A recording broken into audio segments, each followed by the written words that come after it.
Visiteurs du site La Vie Éco, bienvenue dans un nouvel épisode de notre InTGView. L'interview exclusive avec comme décor Al Bouraq, le TGV marocain, symbole du développement à grande vitesse que connaît notre pays. Aujourd'hui, nous sommes à la gare Rabah Agdel. Rendez-vous est pris avec M. Mohamed Saad Barrada, ministre de l'Éducation nationale, du préscolaire et des sports.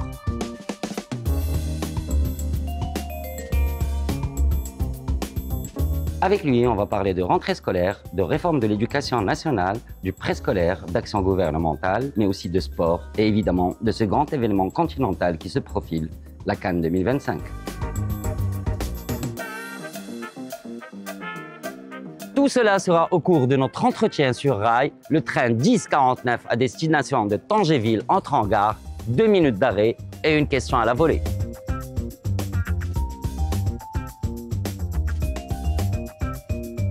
Monsieur le ministre, je voulais vous poser une question sur la voie tracée par la réforme de l'éducation nationale. On voit qu'elle poursuit justement cette voie, mais est-ce qu'on est sur le bon rythme? Est-ce qu'il y a moyen d'aller encore plus vite? La réforme est sur une très bonne voie, elle est sur de très bons rails, elle va vite. Effectivement, il faut qu'on aille le plus vite possible, mais il ne faut pas non plus aller trop vite. Il y a des conditions nécessaires à remplir pour que la qualité se maintienne et qu'on atteigne les objectifs de qualité que l'on recherche pour nos enfants. Parfait. En fait, on aura l'occasion de développer. On ne veut surtout pas rater notre train ni notre InTGView. On vous laisse vous équiper, vous installer sur notre plateau Al Bouraq.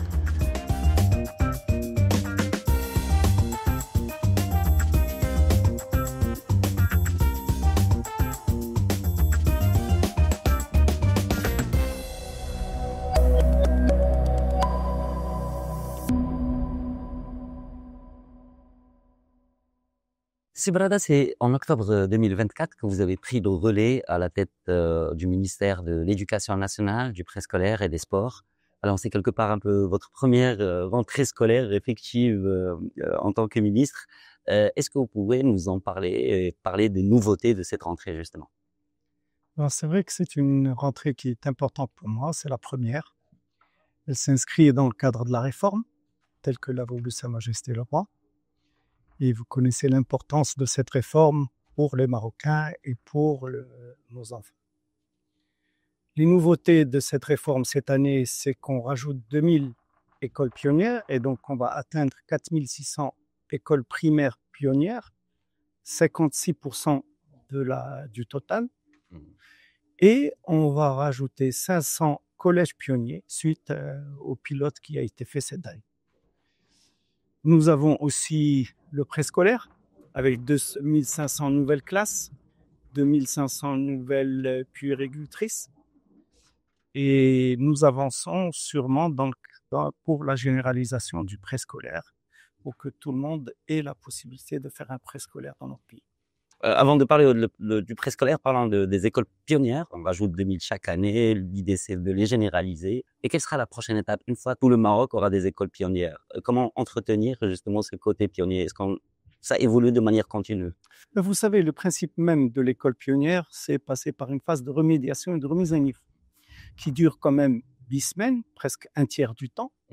Et logiquement, si ces écoles pionnières réussissent dans leur mission qui est d'améliorer le niveau des élèves, on ne devrait plus avoir cette période-là. Et donc, on va pouvoir faire d'autres choses, des langues, d'autres matières, faire du parascolaire et d'autres activités qui permettent à nos enfants encore de s'épanouir encore plus. Comment vous procédez pour arbitrer par rapport justement au choix des écoles qui vont devenir des écoles pionnières? Peut-être les élèves qui n'en bénéficient pas sont frustrés. Vous savez, ce qui est le plus frustrant, c'est qu'aujourd'hui et avant, dans nos classes, il y avait les 2 tiers des élèves qui ne suivaient pas. Et donc, 2 tiers d'enfants frustrés. Et donc, il faut d'abord prendre ça en considération et savoir qu'en l'espace de quelques années, on va pouvoir faire une réforme qui va permettre justement d'éviter cette frustration. C'est ça l'objectif. Ça demande du temps pour que ça soit bien fait. Il faut être patient. Un des axes aussi de la réforme et un principal aussi, c'est les professionnels de l'enseignement. Au cours de ces dernières années, on l'a vu, on le voit que leur situation matérielle et je veux dire leurs conditions de travail s'améliorent de plus en plus. Vous venez par exemple tout juste d'apporter un plus avec la revalorisation des tarifs des heures supplémentaires pour rester dans l'actualité. Quelle est la vision à ce sujet que vous pouvez nous dire par rapport aux gens de l'enseignement aujourd'hui? Vous savez, les gens de l'enseignement avaient besoin de cette revalorisation. On ne peut pas demander à nos enseignants de faire un enseignement de qualité si nous ne leur reconnaissons pas cette qualité de travail et donc cette rémunération et cette amélioration de leur situation matérielle. Je pense qu'aujourd'hui c'est fait au niveau des instituteurs, des professeurs, des directeurs, des inspecteurs. Il y a eu un effort énorme fait par l'État marocain, plus de 20 milliards de dirhams de salaires qui ont été rajoutés dans la masse salariale. Cette année, je pense qu'on a une augmentation de salaire de plus de 10 milliards encore pour pouvoir compléter cette amélioration de la situation de nos enseignants.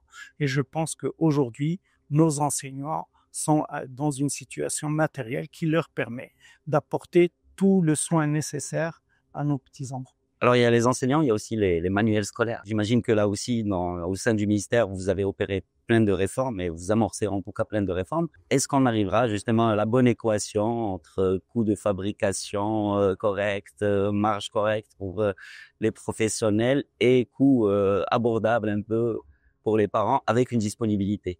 Je pense qu'on est sur le bon chemin. Vous savez qu'il y avait un rapport du Conseil de la concurrence sur le sujet et on en a tenu compte pour revoir le principe. Aujourd'hui, les manuels scolaires dans l'école pionnière sont édités par le ministère. Donc, à partir de là, la propriété est intellectuelle et la propriété du ministère.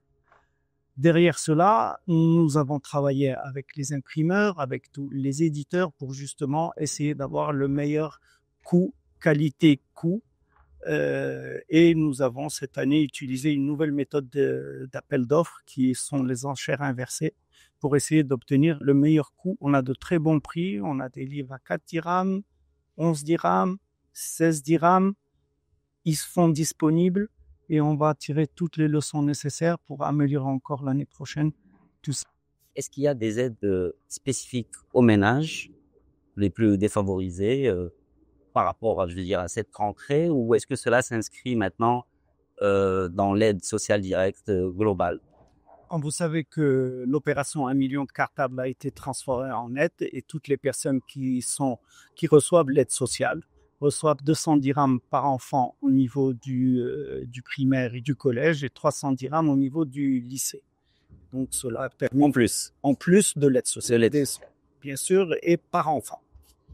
Donc, cela leur permet effectivement de pouvoir subvenir aux besoins pour l'achat de couvertures et de manuels scolaires. Avant de poursuivre cette interview sur voie ferrée, on va marquer notre premier arrêt. En fait, c'est une capsule dans laquelle on a essayé un peu de dépeindre votre portrait, votre parcours. On vous laisse la découvrir. Brada Mohamed Saad, c'est le parcours type de ces Marocains nés dans les 60s qui ont travaillé dur pour suivre des études d'excellence avant de rentrer au bercail, rouler leur boss et se lancer dans le business. Né à Azro, Saad a également grandi à Meknès avant que la famille ne s'installe à Rabat. Le papa, Saad Slam, un des premiers ingénieurs agronomes formés en France avant même l'indépendance, est alors appelé à de hautes fonctions. Directeur des eaux et forêts, il passe secrétaire général du ministère de l'Agriculture avant de prendre les rênes de ce département sous le gouvernement Ousmane en 1972. À cette époque, Saad, le deuxième d'une fratrie de 5, ne pouvait se douter que lui-même serait un jour ministre du même parti, créé par le beau-frère de feu Hassan II. Son bac c'est en poche en 1978, Saad s'envole pour Paris, suivre des classes prépa avant de rejoindre la prestigieuse école des ponts et chaussées dont il ressort lauréat en 1984. Il décroche aussi un master en gestion à la Sorbonne. De retour au Maroc, il commence sa carrière dans la banque, bifurque dans l'industrie, touche à l'immobilier avant de lancer la société qui installe définitivement sa notoriété. On parle du confiseur Michoc, qu'il a créé en 1997. En quelques années, c'est devenu une success story que Saad Brada présente fièrement dans les forums d'affaires. Dans un premier temps, ça a été d'abord devenir compétitif sur son marché local. Dans un deuxième temps, nous avons développé les marchés africains et les marchés arabes. Ingénieur touche à tout, Brada lance aussi d'autres entreprises dans l'agroalimentaire, comme Safilé, mais aussi dans le pharmaceutique. Il officie aussi en tant qu'administrateur auprès de grands groupes, mais aussi accomplit un énorme travail associatif avec son épouse à la tête de l'ONG Al Ghait, qui accomplit un travail colossal dans le domaine de la petite enfance et le préscolaire. Saad Brada va se lancer dans la politique, avec le vent nouveau soufflé par le RNI en 2016, avec l'arrivée d'un ami de longue date en la personne de Aziz Akhnouch. الحقيقة أنا دخلت باش نعاون الحزب. علاش اخترتي الحزب؟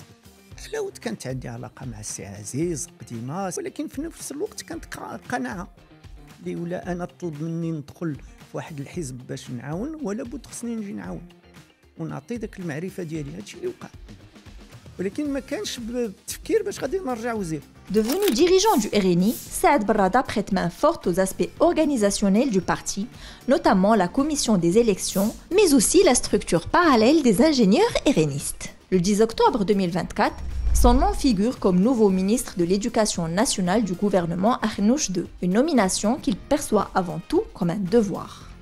يمكنش رجل الأعمال دائما يقول هذه ما دارتش مزيان، هذه ما مزياناش، هذه ناقصه، هذه يبقى دائما تينتقد هو في تيتفرج من على برا. ولا جات وتعطات لك الفرصه راه خصك تعطي لبلادك ولا بد. C'est ainsi que Saad Brada a pris le relais dans un département qui vit une réforme cruciale. Il poursuit ainsi cette mission de redonner à l'école publique ses lettres de noblesse. Un chantier colossal que le gouvernement est en train de réussir. On l'a évoqué brièvement dans la capsule. Vous avez été actif dans le domaine du préscolaire, bien avant même d'être à la tête de ce ministère, et votre nomination par Sa Majesté le Roi. Maintenant, comment en fait vous envisagez l'avenir, je veux dire, de ce secteur qui est en train d'être généralisé? L'expérience du préscolaire avec des associations, c'est vraiment quelque chose d'unique. Nous avons fait cette expérience à partir de 2010. Et les enfants à Sidi Moumen, à ce moment-là, passaient leur journée dans pratiquement des petits garages. On leur offrir un endroit où ils puissent s'épanouir, où ils puissent réellement avoir un préscolaire digne de ce nom, était un véritable objectif. Je pense qu'aujourd'hui, grâce aux associations, on a pu atteindre cet objectif et les donner en exemple un peu partout dans le monde. Parce que nous avons pu, avec des moyens raisonnables, résoudre une problématique qu'au niveau du ministère, on n'arrivait pas à adresser. On n'arrivait pas à avoir des taux de couverture suffisants pour pouvoir dire que réellement le ministère faisait du préscolaire. Aujourd'hui, on a un taux de couverture et un taux de généralisation qui est autour de 80%. C'est véritablement une vraie réussite. Les 100%, c'est pour quand? Dans 2 ans, Inch'Allah. On espère pouvoir atteindre les 100% dans les 2 prochaines années. 2 à 3 prochaines années, en 2028 exactement. Maintenant, qu'est-ce qu'il s'agit de faire dans le préscolaire après que cette généralisation soit en cours? Il s'agit d'améliorer la qualité. C'est certain, on doit passer d'une logique d'accès, d'une logique de généralisation à une logique de qualité. Comment un enfant peut avoir la meilleure qualité possible dans ce préscolaire avec la manière dont nous sommes aujourd'hui en train de le pratiquer avec des associations.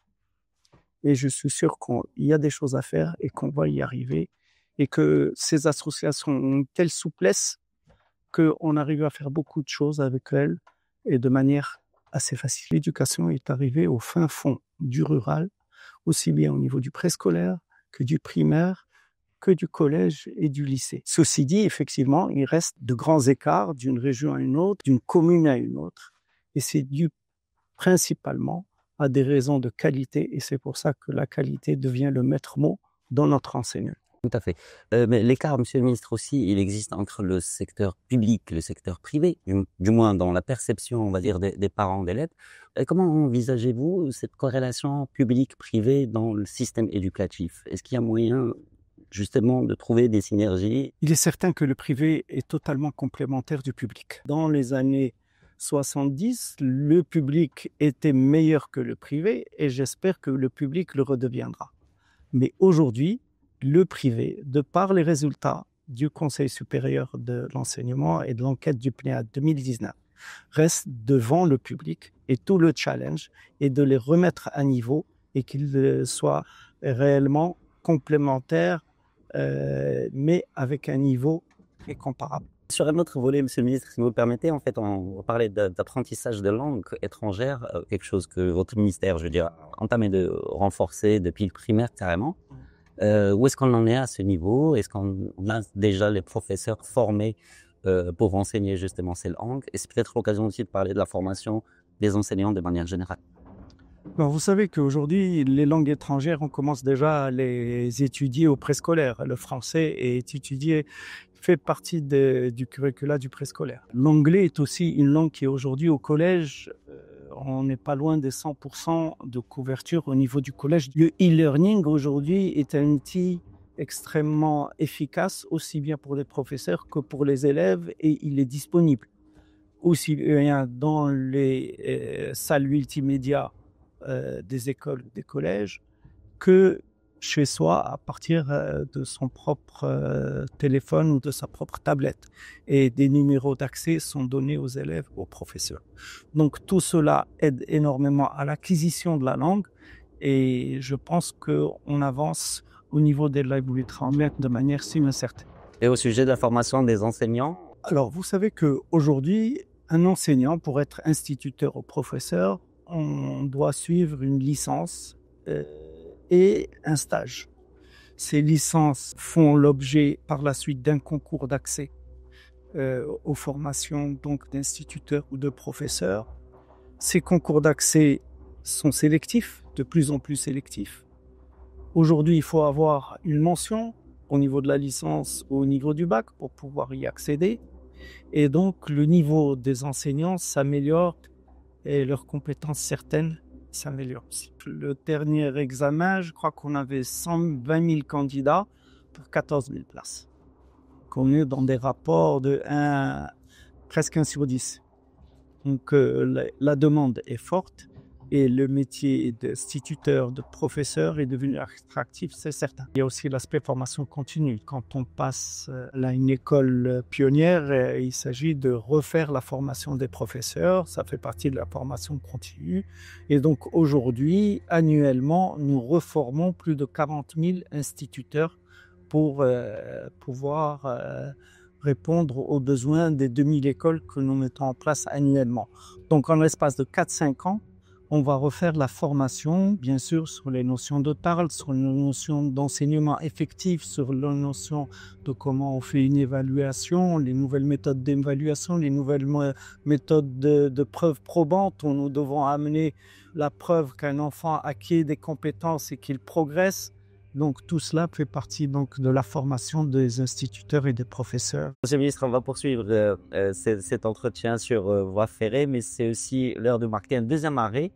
C'est notre rubrique La question ferroviaire. On aimerait vous demander si vous avez une idée sur le nombre de kilomètres de voies ferrées, de voies à ligne à grande vitesse qui va être étendue avec le projet Kenedra-Marrakech. Alors, de Kenitra à Marrakech, je crois qu'on est autour des 400 km. Tout à fait, vous n'êtes pas loin. On vous laisse la découvrir avec cette petite capsule réalisée avec notre partenaire, l'Office national des chemins de fer. 430 km, c'est la longueur de la ligne à grande vitesse reliant Kenitra à Marrakech, dont les travaux de réalisation ont été lancés le 24 avril dernier par Sa Majesté le roi Mohammed VI. Ce projet structurant fait partie d'un programme ambitieux mobilisant un investissement global de 96 milliards de dirhams. Celui-ci inclut 53 milliards de dirhams pour la construction de cette ligne ferroviaire à grande vitesse qui réduira les temps de parcours 2h40 seulement entre Tanger et Marrakech. Pour Tanger-Rabat, ça deviendra l'histoire d'une petite heure et il faut compter 40 minutes de plus pour arriver à Casablanca. Le projet permettra aussi de relier Rabat à l'aéroport international Mohammed V de Casablanca en 35 minutes en desservant le futur stade de Ben Slimane. Ces travaux d'infrastructure comprennent la mise en place d'un système de signalisation de dernière génération, la construction de nouvelles gares grande vitesse et de proximité, la construction de 600 km de voies électrifiées et la construction de 9 centres de maintenance et technicentres pour le matériel. Les travaux avancent déjà à un rythme soutenu et devront s'étaler jusqu'à fin 2027 en plusieurs phases. Le plan d'investissement de l'ONCF porte aussi sur un programme inédit d'acquisition de 168 nouveaux trains visant à renforcer et rajeunir l'ensemble de la flotte matérielle à voyageurs. Mobilisant un investissement de 29 milliards de dirhams, il permettra de réaliser les gains de performance opérationnelle, de renforcer les services régionaux et de répondre à l'augmentation du trafic attendu à l'horizon 2030. Dans le détail, ces acquisitions portent sur 18 trains à grande vitesse pour les projets d'extension, 40 trains intervilles et 110 trains pour les services de proximité. Cet ambitieux programme d'acquisition de matériel roulant permettra également l'émergence d'un écosystème ferroviaire industriel. Avec un taux d'intégration locale supérieur à 40%, le programme témoigne d'un fort engagement envers l'entreprise et les compétences marocaines et aura inéluctablement des implications positives en termes de soutien à l'économie nationale, de réduction des coûts de transport et de développement durable. Alors, Monsieur le Ministre, là, on voudrait évoquer avec vous le domaine du sport, forcément. On l'a vu, le Maroc vient de décrocher son ticket pour la Coupe du Monde 2026. On le voit depuis plusieurs années. En fait, le Maroc brille un peu sur la scène footballistique. C'était un peu le cas auparavant au niveau de l'athlétisme. On va dire qu'à part ces deux sports, nous n'arrivons pas, à performer dans d'autres disciplines. Pourtant, il y a les contrats objectifs avec les fédérations sportives, mais on a l'impression que ça donne pas les résultats escomptés. Je pense que c'est une problématique de gouvernance. Nos fédérations méritent une meilleure gouvernance. Peut-être aussi plus de moyens, certainement. Mais comment mettre plus de moyens quand la gouvernance est bonne ? Quand on met les moyens, quand on fait suffisamment de prospection pour trouver les talents. Cette année, 2026, nous aurons 15 000 élèves en sport-études. Il faut savoir que ce sport-études, les élèves ont les meilleurs résultats au bac. Donc, ils allient aussi bien des compétences pédagogiques que des compétences sportives. D'accord.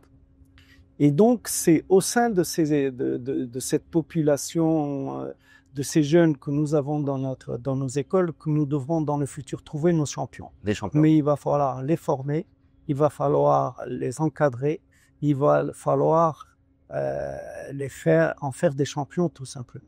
Et c'est là où nous avons besoin de fédérations compétentes à nos côtés pour pouvoir atteindre ces objectifs. Vous parliez de sport-études et de sport scolaire. L'idée était de doubler justement le contingent de sport-études. C'est ça les 15 000, c'est-à-dire là, les 15 000, on va passer de 8 000 à 15 000. Il y a 4 ans, on était à quelques centaines. Et aujourd'hui, il y a une multitude de sports, une multitude de championnats scolaires au niveau de toutes les grandes villes du Maroc, plus de 56 championnats scolaires. Ça fonctionne. Maintenant, il faut que là aussi, on ait de l'efficacité pour faire apparaître les meilleurs. Et ça nous mène aussi aux infrastructures que le Maroc est en train de construire pour accueillir les grands événements qui sont justement la CAN en décembre prochain, mais aussi la Coupe du Monde en 2030. Est-ce que ces investissements, ou comment faire un peu ces investissements, peuvent bénéficier au sport de masse, mais aussi au sport scolaire peut-être? Vous savez, on est en train d'équiper le Maroc pour pouvoir faire la CAN et aussi participer à la Coupe du Monde 2030. C'est de très belles installations, c'est de très beaux stades. Ils vont nécessiter des moyens et des compétences certaines. Mais en même temps, vous avez vu le dernier match de foot, l'engouement qu'il y a eu autour de ce match. Le nombre de demandes pour les tickets a été énorme. Et pourtant, ils étaient à des niveaux de prix très largement supérieurs à ce que nous avons l'habitude de faire payer pour un match de foot. Et donc, cela veut dire que un business model existe. On peut faire en sorte que ces stades soient rentables. On peut faire aussi en sorte qu'on puisse les amortir et qu'on puisse les entretenir. Et aussi bien pour du foot que pour d'autres événements. Il s'agit simplement d'avoir du professionnalisme et d'avoir des compétences. C'est voilà, nous sommes bientôt arrivés à notre destination, à la gare terminus de Tangéville, et c'est justement notre séquence terminus. Alors c'est une séquence où on vous invite de choisir entre 3 questions. Vous avez le choix entre la question gare A, la question entrain ou la question vitesse de croisière. Laquelle choisir? La A, je crois, c'est le... La gare A? Oui. Alors, gare A, elle concerne un peu l'école publique et le défi de la digitalisation, des nouvelles technologies, l'IA. Qu'est-ce qui est fait dans ce sens? Je pense que la grande chance que nous avons au ministère, c'est d'avoir un système qui s'appelle Massa. Chaque enfant a son propre numéro Massa. On a ses résultats, on a ses absences, on a ses professeurs, on a les écoles où ils sont, on a les distances par rapport à leur, de leur adresse où ils habitent. Et donc, ça nous donne une masse de données extrêmement importante qui ne peuvent être traitées qu'avec de l'IA et qu'avec de la digitalisation. Donc, sur cet aspect réellement pédagogique, réellement professionnel, le ministère est équipé d'un bel outil. Maintenant, l'IA investit ce qu'on appelle les EdTech de manière très forte. Et c'est pour ça que il y a 2 ans, nous avons créé le Digital Lab avec le ministère de la Transition numérique et la CDG pour pouvoir sélectionner des startups dans le domaine des EdTech.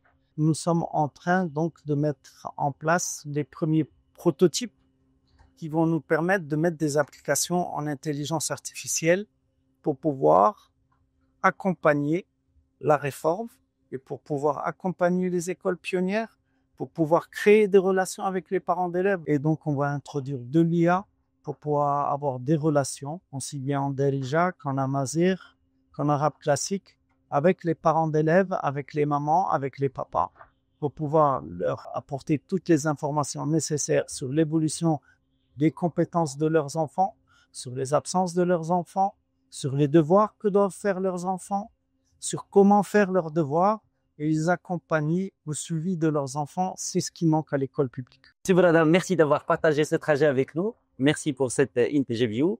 Visiteurs du site La Vie Éco, merci de nous avoir suivis. On vous donne rendez-vous prochainement pour une autre interview, un nouvel invité, un nouveau trajet. Je vous dis à la prochaine.